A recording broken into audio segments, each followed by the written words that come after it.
Diesel petrol వాడకము తగ్గించాలి.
కనపడి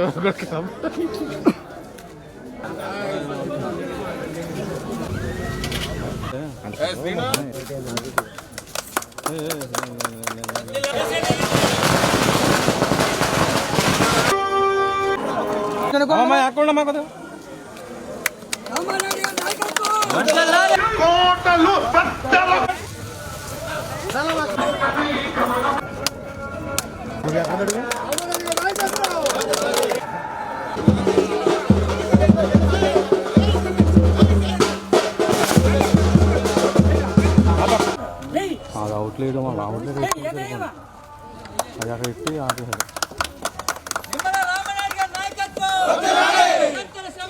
లాగేస్తున్నారు వాళ్ళు మీరు.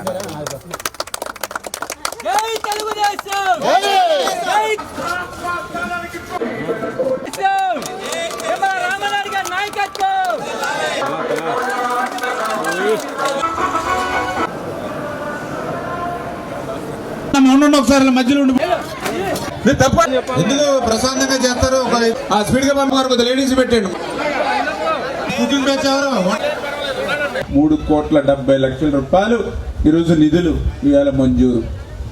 అంటే ఈ రకంగా ప్రజల యొక్క అభివృద్ధి సంక్షేమమే ఎజెండాగా ఈరోజు ఈ ప్రభుత్వం ముందుకు తీసుకెళ్తూ ఉన్నాం. ఇప్పుడే చెప్పారు మన పెద్దలు, మనం అధికారంలోకి వచ్చి 2 ఏళ్ళు అవుతూ ఉంది. గతంలో 5 సంవత్సరాల వైసీపీ పాలన మనం చూసాం. 5 సంవత్సరాల వైసీపీ పాలన ఎక్కడ కూడా అభివృద్ధి అనేది లేకుండా సంక్షేమాన్ని మాయ చేసి ఆ రోజు ఉన్నటువంటి పరిస్థితి, ఆ రోజు ధ్వంసమైనటువంటి పరిస్థితి 5 సంవత్సరాల పాలన. మళ్ళీ 2 ఏళ్లలోనే వారు చేసినటువంటి తప్పిదాలన్నింటినీ కూడా సరి చేసుకుంటూ పడకేసినటువంటి పనులన్నింటినీ కూడా మళ్ళీ పట్టాలెక్కిస్తూ ఈవేళ వరుసగా పనులు చేసుకుంటూ వెళ్తూ ఉన్నాం. వారు చేసినటువంటి విధ్వంసాన్ని సరిచేయడానికి మనకి 24 గంటల సమయం కూడా సరిపోవడం లేదనంటే వాళ్ళు చేసినటువంటి విధ్వంసం ఎంత పెద్ద ఎత్తున చేశారో అదే మాకు ఉదాహరణ. మన రాష్ట్రంలో గొడ్డల పార్టీ తిరుగుతూ ఉంది. గొడ్డల పార్టీ అంటే మీ అందరికీ తెలుసు, విధ్వంసం, కుట్రలు, కుతంత్రాలు ఇవే గొడ్డల పార్టీకి తెలుసు. సొంత బాబాయినైనా సరే గొడ్డల వేటికి ఖతం, సొంత చెల్లైనా సరే చిల్లి గవ్వకుండా రోడ్డు మీద పడేయడం, సొంత తల్లిని కూడా కోర్టు మెట్లు ఎక్కించడం ఆస్తి కోసం. ఇంతకంటే అన్యాయకరమైన ఇంక మేము ఉదాహరణలు చెప్పక్కర్లా. ఆవు చేలో మేస్తే దూడ చేలో మేస్తుంది, ఎక్కడ గట్టు మీద మేస్తుందా? ఆవు చేలో మేస్తే దూడ ఎక్కడ ఉంటుంది? చేలోనే ఉంటుంది కదా. మరి వాళ్ళ నాయకుడే, వాళ్ళ అధ్యక్షుడే అట్లా ఉంటే ఇంకా వాళ్ళ పాపం వీళ్ళు ఏం చేస్తారు? వీళ్ళు కూడా అదే ధోరణి. అంచేత అటువంటి గొడ్డలి పార్టీ పట్ల మనందరం కూడా అప్రమత్తంగా ఉండాలి. రోజు అబద్ధాలు, రోజు అసత్యాలు, ఇవి తప్ప మరొకటి చేత కాదు ఆ గొడ్డల పార్టీ. అటువంటి గొడ్డల పార్టీ ఈ రోజు జరుగుతున్న ఈ అభివృద్ధిని చూసి, ఈ రోజు జరుగుతున్నటువంటి ఈ సంక్షేమాన్ని చూసి, అరే మొన్న 11 సీట్లు వచ్చాయి, రేపు ఎన్నిక జరిగితే ఇవి కూడా వచ్చేలాగా లేవని చెప్పి మనల్ని మాయ చేయడానికి, మభ్య పెట్టడానికి అటువంటి అభూతమైనటువంటి అసత్యాలతోటి ముందుకు వస్తూ ఉన్నటువంటి గొడ్డల పార్టీ పట్ల మనందరం కూడా అప్రమత్తంగా ఉండవలసిన అవసరం ఉంది. ఒక్క ఛాన్స్ అని అధికారం ఇస్తేనే 20 సంవత్సరాల పాటు రాష్ట్రాన్ని వెనక్కి నెట్టేశారు. ఇప్పుడు మళ్ళీ చంద్రబాబు నాయుడు గారు, పవన్ కళ్యాణ్ గారు, నరేంద్ర మోడీ గారు మళ్ళీ ఆ భారాన్ని మోస్తూ మళ్ళీ ఈరోజు మన పిల్లల భవిష్యత్తు కోసం కష్టపడుతూ ఉన్నటువంటి పరిస్థితి.